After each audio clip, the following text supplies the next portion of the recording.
Selamat sore sahabat-sahabat Rumah Hijau dimanapun berada. Kembali bertemu dengan saya Andito, urban farmer dari Cipinang Muara, Jakarta Timur.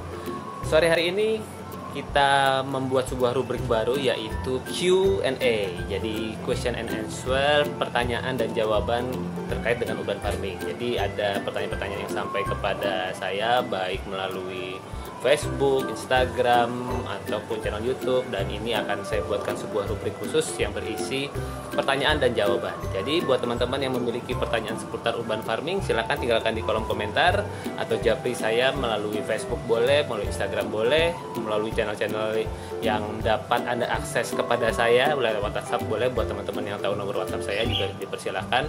Jika ada pertanyaan seputar urban farming, nanti kita akan jawab bersama. Ya, pertanyaan sore hari ini datang dari Kak Mega di Tangerang yang bertanya, apakah lubang organik dan kompos pot hanya menghasilkan pupuk padat? Jawabannya iya, betul.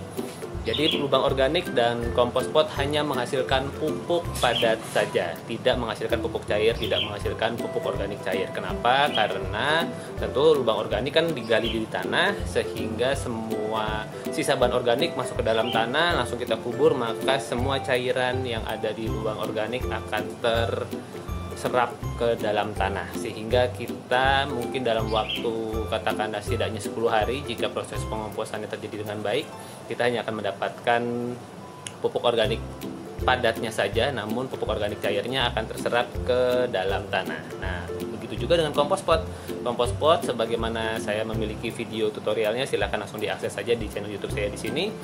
Itu modelnya adalah menggunakan pot atau menggunakan ember yang dilubangi bagian bawahnya dengan cara pertama kita lapisi dulu dengan tanah, lalu baru diberi sisa bahan organik, baru diberikan mol dan penggembur, lalu kemudian ditutup lagi dengan tanah.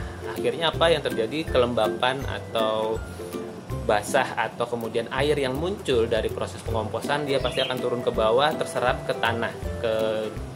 Karena itu di dalam kompos pot disarankan diletakkannya di atas tanah supaya apa? Dia terserap ke bawah. Nah, jadi kita tidak bisa memanen pupuk organik cairnya, tetapi kita bisa memanen pupuk padatnya. Dalam jangka berapa waktu? Rata-rata sekitar 1-2 minggu, tergantung proses pengomposan dan kelembapan yang terjadi di dalam kompos pot itu sendiri.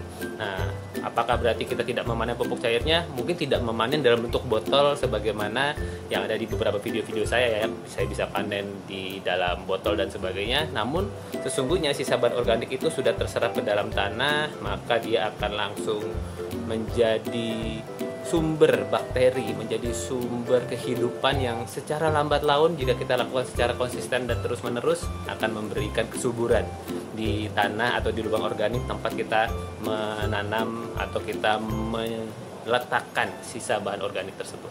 Ya sahabat semua, demikian question and answer kali ini. Silahkan sekali lagi kalau teman-teman ada pertanyaan seputar urban farming, silahkan tinggalkan di kolom komentar.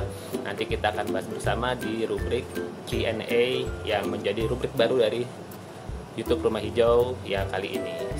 Tayangan ini juga akan saya relay, akan saya teruskan di Spotify, di channel YouTube-nya Rumah Hijau, dan juga Instagram-nya dari @yandito, supaya kemudian jawaban-jawabannya bisa menginspirasi semakin banyak orang, sehingga semoga semakin banyak yang tergerak untuk melakukan urban farming.